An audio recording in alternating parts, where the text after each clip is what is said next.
A related Philippine Institute for Development Studies or PIDS study on boys are still left behind in basic education found that compared to girls, boys drop out at higher rates, are less likely to graduate on time, and eventually are less likely to get a college degree. According to this study, about 2 in every 3 out-of-school children or OOSC aged 5 to 15 years in 2017 were boys. 3 out of 4 were from the poorest households. The gender gap in OOSC or out-of-school children also widened as age progresses, with boys twice as likely to drop out of high school than girls. The PIDS study showed that the gender gap in OOSC was widest in senior high school, where 22% of boys did not reach the expected level compared with only 12% of girls. In junior high school, out-of-school children rate for boys was at 8% compared to 3% for girls. So this study highlights a significant gender gap in school participation, showing that boys face higher dropout rates and lower academic achievement compared to girls. This trend is particularly evident in poor households where boys are more vulnerable to leaving school early. We have 3 key findings of the study. The first one is the higher dropout rates among boys. So in 2017, just like what is stated in the slide, around 2 out of 3 out-school children aged 5 to 15 were boys. And the second key finding is widening the gender gap with age. So by senior high school, the gap widened further, where 22% of boys did not reach the expected level, compared to the 12% of girls. And the last key findings of the study is that lower likelihood of completing higher education, where boys who drop out early struggle to return to school or complete their education. While we have our key findings, here are the possible reasons for the gender gap. The first one is economic pressures. Boys from poor families are often expected to work and contribute financially, leading them to drop out. Followed by the behavioral and social expectations. Boys may face more disciplinary issues in school or be less engaged in academic settings.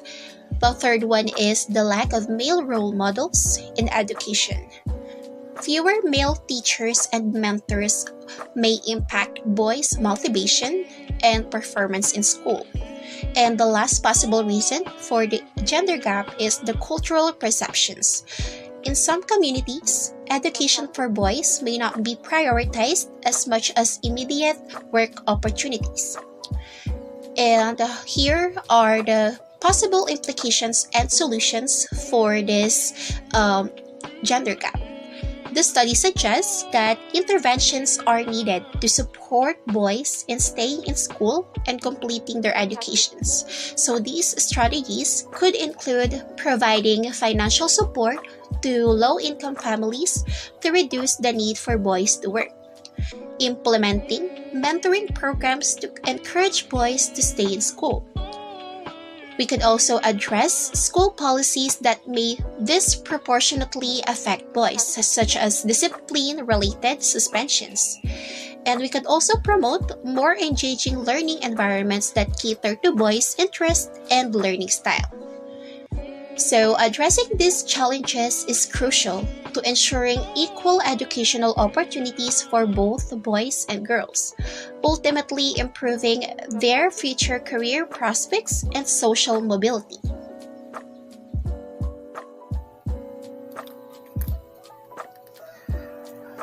This image shows that the Global Gender Gap Index in 2022 ranking for the Philippines. Pinablish siya ng Philippine Commission on Women or PCW.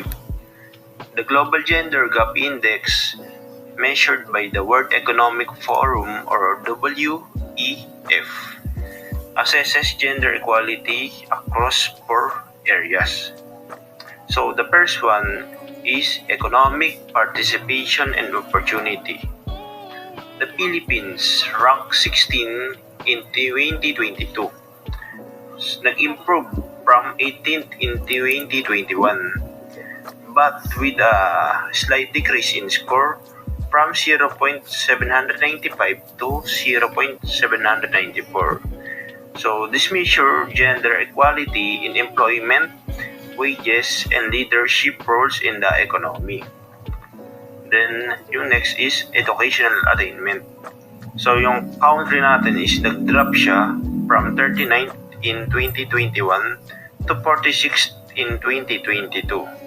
So nag-decrease yung score from 0.999 to 0.997. Ini-indicates nito na nag-decline or nag-slight decline ng onte yung in terms of gender equality in education, access, and literacy rates. Then next is yung health and survival. The Philippines improved from 34th in 2021 to 30th in 2022. But yung scores is na-remain natin at the same at 0.979. So yung category nito, ina-evaluate niya yung life expectancy at health access sa magkakaibang between genders. So next is yung political empowerment. So the Philippines dropped from 33 in 2021 to 35 in 2022. With a slight decrease sa score natin from 0.362 to 0.360. So this measure female representation in government, leadership, and political participation.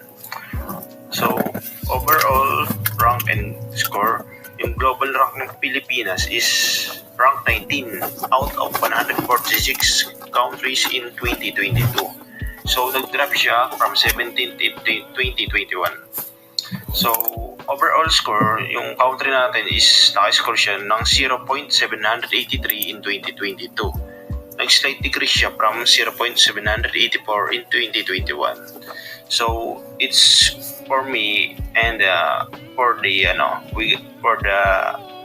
nag-gather namin yung data based on research, our country perform well in terms of the gender equality in academics, in political, in overall. So in conclusion, the Philippines remains number one of the countries in gender equality. Kung makikita niyo sa may data na nag-gather namin na ang Pilipinas ay ang isa sa pinaka mataas compare or in terms of gender equality.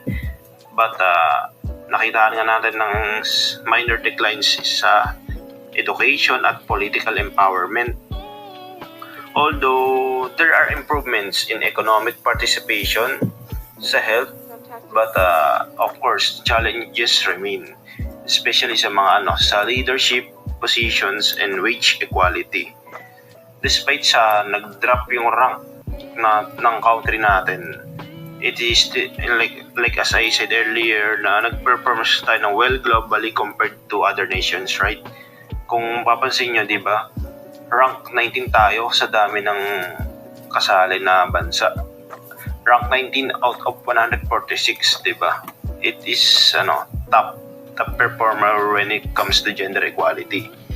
So yung ni-report ko is crucial siya for understanding gender disparities at nakakatulong siya para ma-shape natin yung policies kung ano pa ba yung dapat i-improve when it comes to gender equality in employment, education, and politics.